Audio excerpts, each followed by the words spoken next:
Beyond the Edge, a sequential entertainment podcast by Dray and Calum Verrecchia.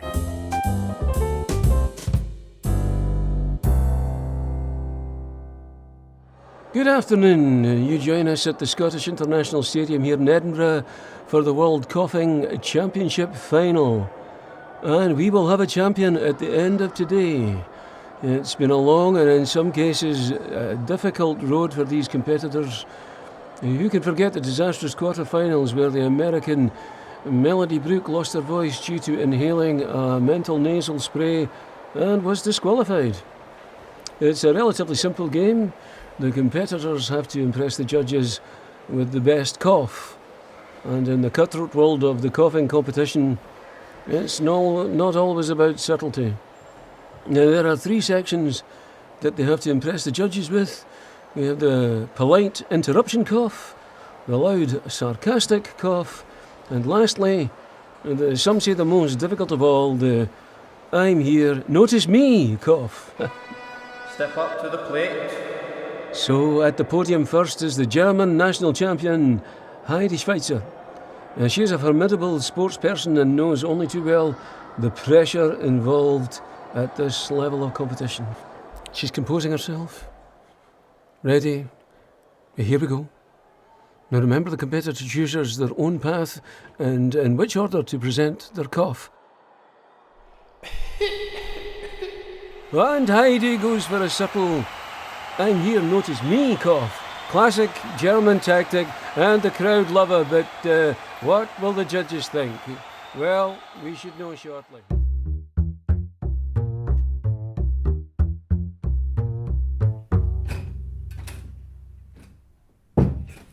Right then, Sergeant, what have we got here then? A body that's been stabbed 16 times, boss.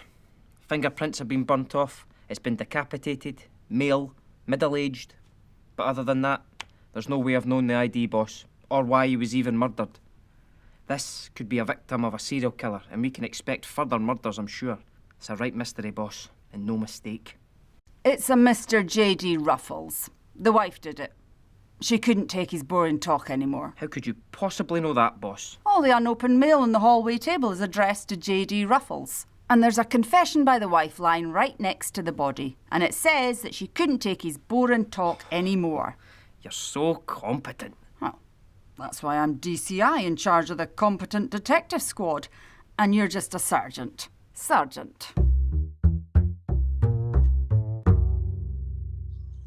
You know, I put my long life down to spending so much time outdoors. Oh aye, how come? I've been going for long walks in the open air, day after day, rain or shine, for the last 50 years. How do you manage to keep up such a rigorous fitness regime? It's simple. When I married the wife 50 years ago, we both made a solemn pledge on our wedding night. Oh, very admirable of both of you. Well, we agreed that whenever we had an argument, whoever was proved wrong would go outside and take a long walk and think about it. Welcome to the Keep Fit Guru podcast. I'm here to answer all your Keep Fit questions, and I'm the Keep Fit Guru. So let's get started. Today, I'm going to be talking you through how to successfully do a clean and safe barbell squat. If you don't do this correctly, you'll find that you will put too much pressure on your knees, and they will take the strain, and your knee will blow out and snap out of position. Fatal. Now, you must remember to do this with your gym buddy, as accidents can happen. But because I'm so experienced, I am able to do this on my own. Okay? First of all, load the appropriate load onto the bar. For me, I like to have two 25-kilo plates on each side of the bar. That's 120 kilos, including the bar weight. So, from there, we want to position the bar across the top of our back. Take the load on your shoulders and unpack the bar from the rack.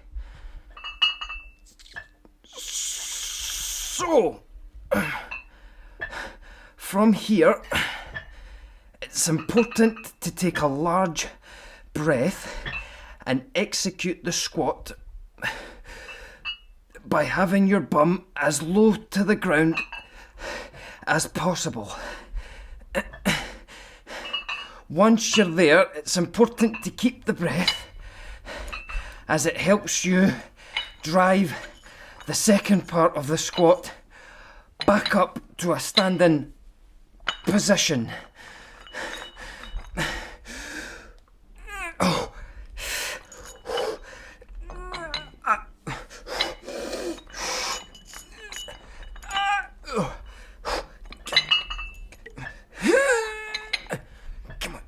Come on. Let's go. Come on.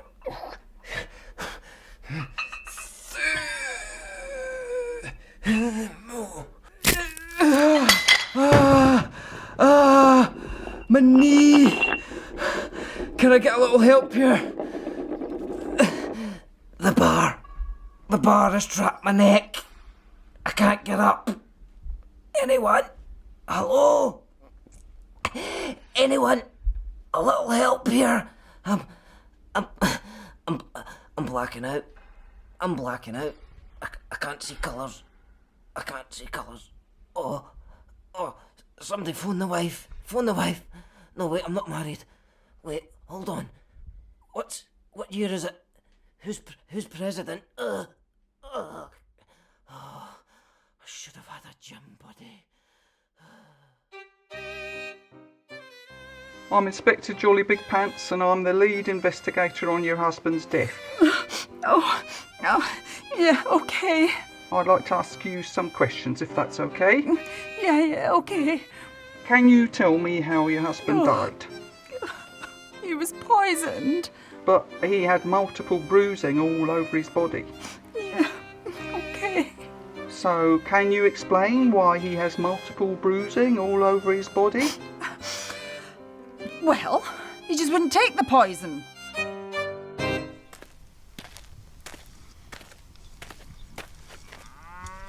Good morning. Aye, morning. What magnificent animals. Oh, aye. Not a lot between the ears, though. Oh, no, they're very clever. Clever? In what way are they clever? Well, they can actually tell what the weather's going to be like. Are you saying that they are accurate built-in weather predictors? Very accurate. I don't believe that for 1 minute. Well, when the cows are standing, it means no rain is likely for the next 24 hours. But when they're lying down, it means it's going to rain. Well, as I look across the field, I see half the herd are standing and the other half are lying down. What does that mean, then, eh?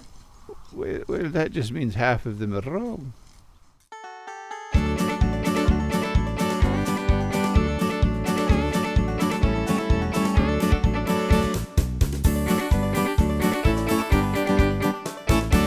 Welcome back to the World Coughing Championship Finals. And up next is the Indoor Coughing Champion 2015, 2016 and again in 2017. And consummate athlete Austria's Erik Mussbrugger. He started competing when he was only 15, became the world champion 2 years later. He's had some time out lately to spend time with his cats. He has several, I'm told, from Persian to the good old Tabby. But he's been hard at the training over the past few months in readiness for this competition. His trainer informs us that he's up to 40 cigarettes a day and gargling with salt and vinegar at every opportunity. Amazing willpower, amazing. As I said, a consummate athlete at the top of his game. And Step up to the plate. Yeah, Erik approaches the podium. He stands straight and tall. He's taking a deep intake of breath. Eyes closed. Oh, what an amazing cough. Erik Mussbrugger is having the competition of a lifetime. He went for the ultimate challenge, the loud, sarcastic cough, and the crowd love him, and so do the judges. Elder awarding him top marks, beating Heidi Schweitzer by a landslide. Oh, Erik is dancing and flailing his arms about. Must be an Austrian ritual.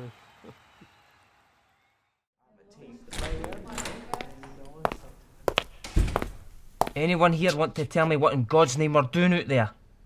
I'm struggling to make heads or tails of what our plan is. People are just sat about the place. No one want to take some sort of leadership. I've got to be honest, folks. I'm struggling to be positive about the whole thing. Does everyone here like making a fool of me? Have you all chucked it? Have you? If you can't go out there and play for me, at least do it for yourselves, your families, and the punters who've paid good money to come and see you. I'm noticing that everyone has changed from where I had originally put them. Robertson, think you can just do what you like? I put you on the left for a reason, son, but as soon as my back is turned, you decide to stand on the right. Think you can organise the whole thing, can you? Think you can make it up as you go along? How do we expect to win a game of football with organisation like this, lads? Call yourself a football team? You all make me sick. Boss. What is it, Robertson? For the Edinburgh Philharmonic Orchestra, boss.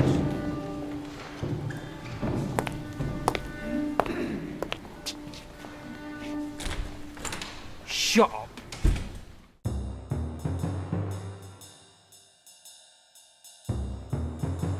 We've broken through the defences of Luke Lestrade, the most evil villain the world has ever seen. Now, all we have to do is snip the wires in the security alarm box, and we can get into his inner sanctum. It's tricky, but with a steady hand. There. That should do it. Oh, look, a parrot. I've never seen a real parrot in real life. If our presence is detected because of your incompetence, I will not be held responsible to what I'll do to you. So, for the last time, will you keep quiet? Oh, right, I'll just zip it then. Don't worry about me.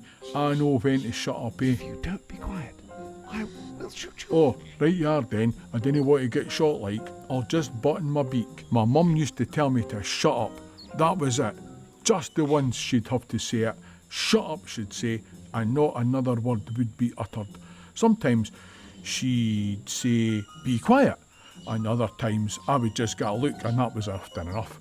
I was up at my Auntie Jean's. Well, she wasn't really my auntie, she's just my mum's pal. But we were there and my mum would just give me a look and I would just shut up. Ah, that was my leg. I told you I would shoot you. Okay, it's okay, don't worry. I'm in great pain, but I've got another one. It's fine. Just you get on. I mean, you've got the world to save in that, eh? You being an international spy and I'm just an apprentice, so don't worry about me.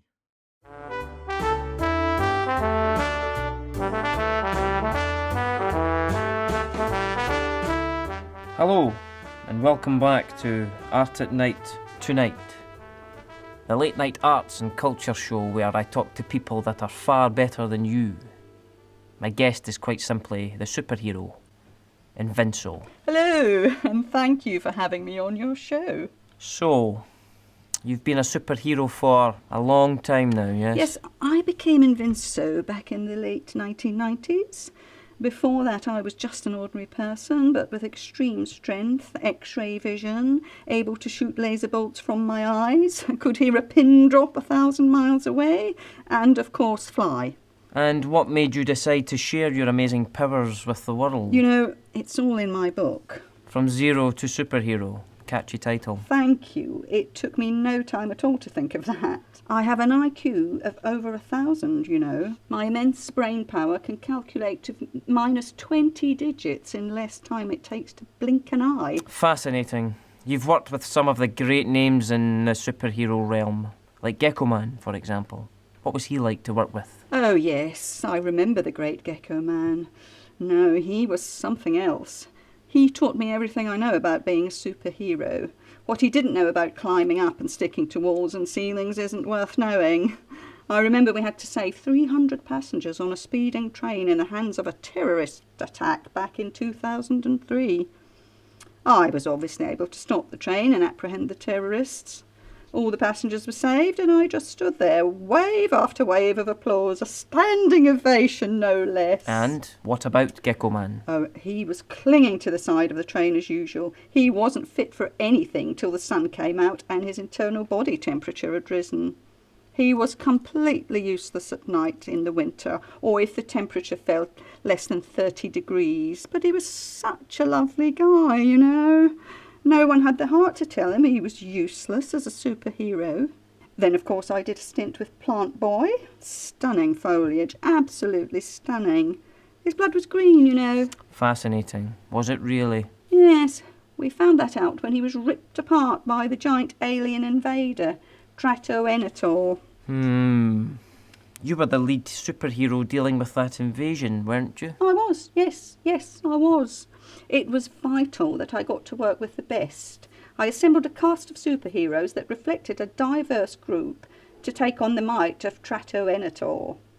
He was from another planet, you know, something that we hadn't come across before. But really, once we came face to face with the giant, he was a sweetheart, really, a lovely, lovely alien. Right. But didn't you end Tratoenator's existence? Oh, God, yes. We couldn't have an alien invader taking over the Earth. We crushed that insectozoid like the bug that he was. Not before he took out a few of our team, though, Plant Boy included. You see, I was the only hope for human race, as a matter of fact. If it wasn't for my godlike abilities, Tratoenator and his kind would have simply wiped you all off the face of the Earth. But luckily I was there. I gave the performance of a lifetime. Well, thank you, Invinso. Unfortunately, as usual, we have run out of time.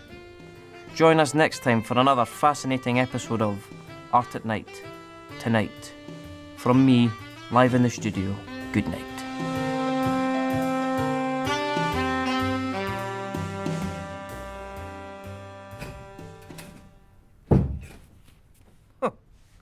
What are you all happy about, prancing about and posing in front of that mirror? I've just been for my yearly medical. Oh, aye. So?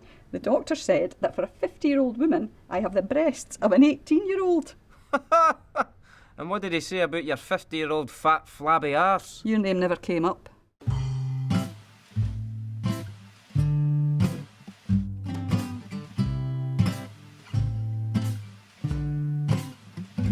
By the time you come to read this, I'll be well upon my way. We got some good times to look back on. That doesn't happen every day. It's not my style to be so candid, but I'll tell you this for free. I'm a classy jerk, I'm a bad piece of work. That's all you need to know about me. And as you dream about me by your sleeping husband's side, feel the joy of those precious hours to savor and to hide. You don't like things to be boring, and you're smart enough to see I may not be the one, but I'll give you some fun. That's all you need to know about me. Yeah.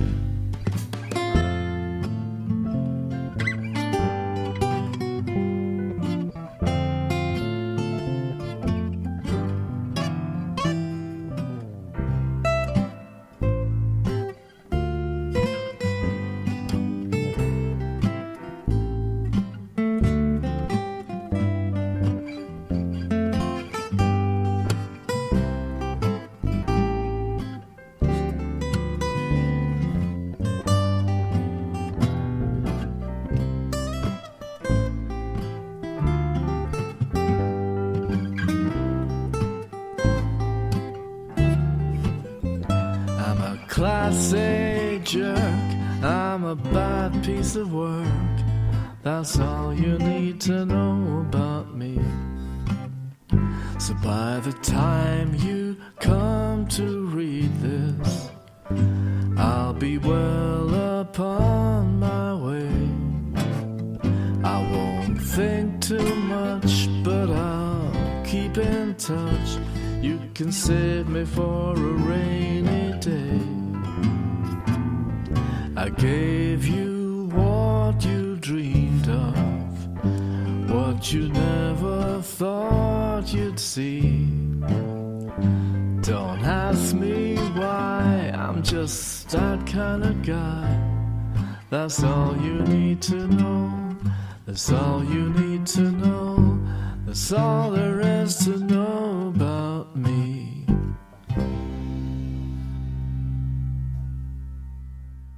Welcome back to Frugal Camper, with me, Tam, the Frugal Camper. This time, I've set my tent up on a west coast beach. The sun is just beginning to set, giving off this lovely orange glow. It's quite stunning. I wish you could see it. Now, I've set up my little camp stove, and have I got a treat for you? Oh, there are a few midges around this evening, but never mind, we'll carry on. They're just wee flying beasties, eh? I've been foraging on the shore this afternoon, and I've got some razor clams, whelks, mussels and cockles. Lovely. There's a little bit of water in the bottom of the pan, and I'm going to put all this shellfish in all at once, because they'll all cook together. Bloody midges. Right, the lid is on, and we just have to wait to get some lovely free food. Oh, they seem to be attracted to the water, I think. Anyway, I'm going to have to... Oh, I can't stand this. Oh, come on, this is ridiculous. Guy, they're swarming around me. I can't help it. Oh, the stove's being kicked over. What am I doing?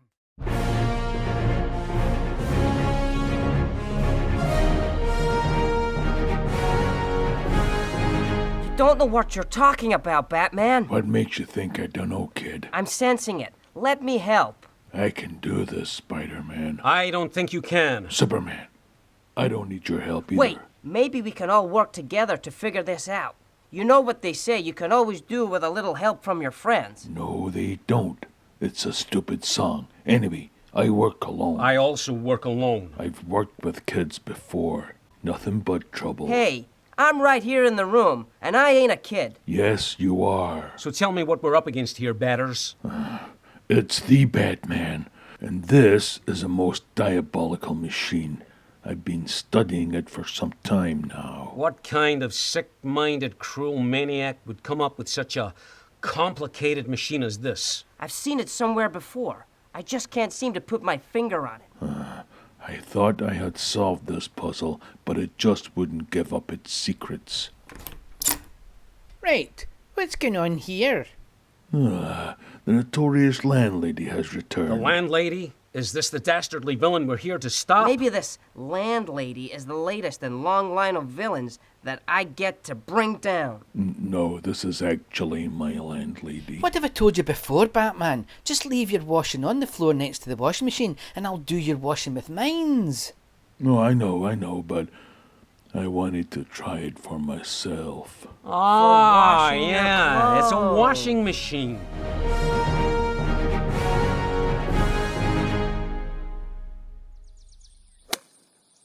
Oh, nice shot, man.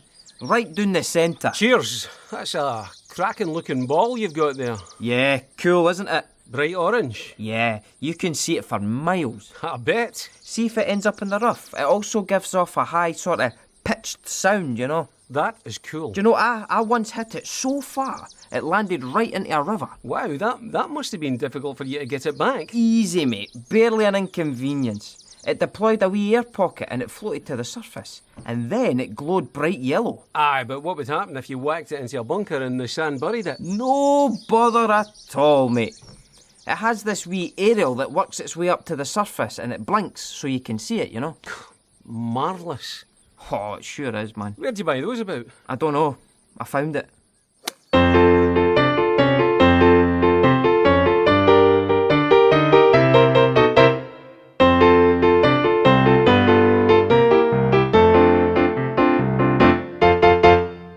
Struggling every day in a climate-controlled house, staggering under the burden of more than they can carry, the heavy load cruelly rubbing on their shoulders till they are raw and bleeding.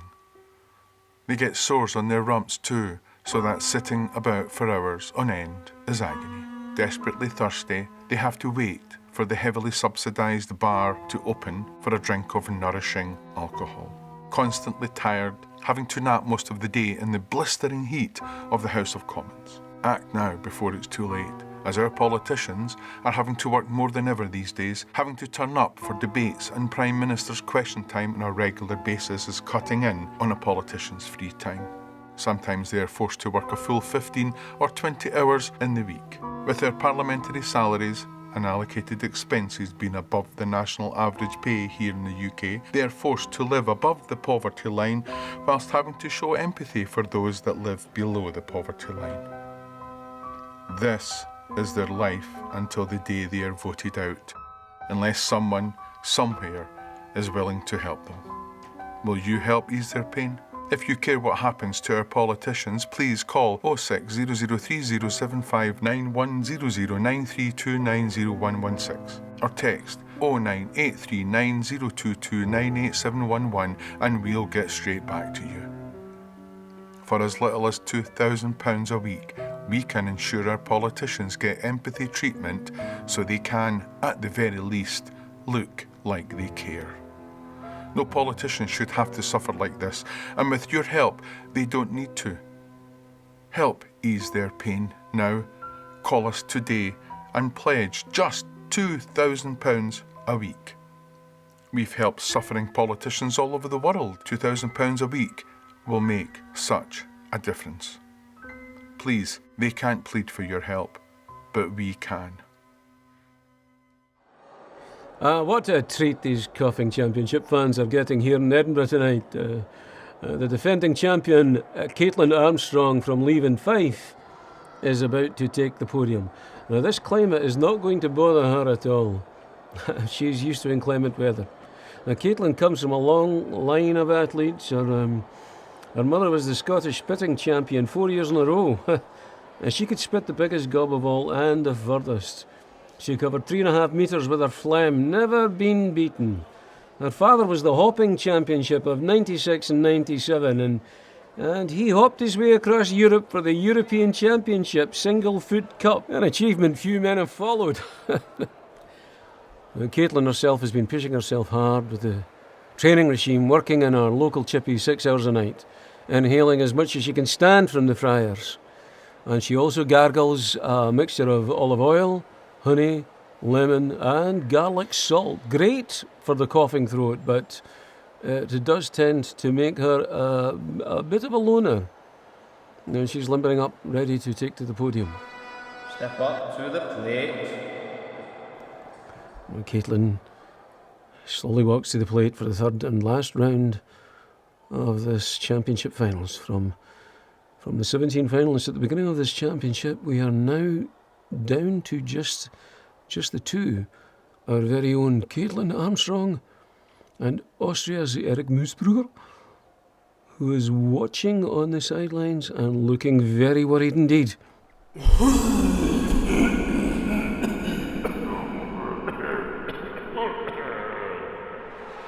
And this is why Kaedon is the world champion. The judges have given her a standing ovation. Oh, what a cough! You'd think she'd been smoking 60 cigarettes a day all her life, and she retains the title.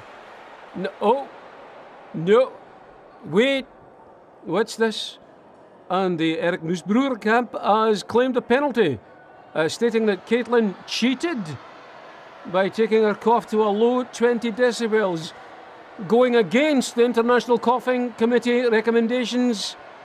But the judges, they've dismissed the claim. Keeping Caitlin as the winner. Erik and his trainer have joined Caitlin and her trainer on the plate, and they're exchanging words. Lots of finger wagging and extreme coughing. And spitting now. All four have gotten into spitting debacle. There's somebody pointing, there's a bit of poking going on there, as you say. Somebody's just stood on somebody's toe. Yep, Caitlin is...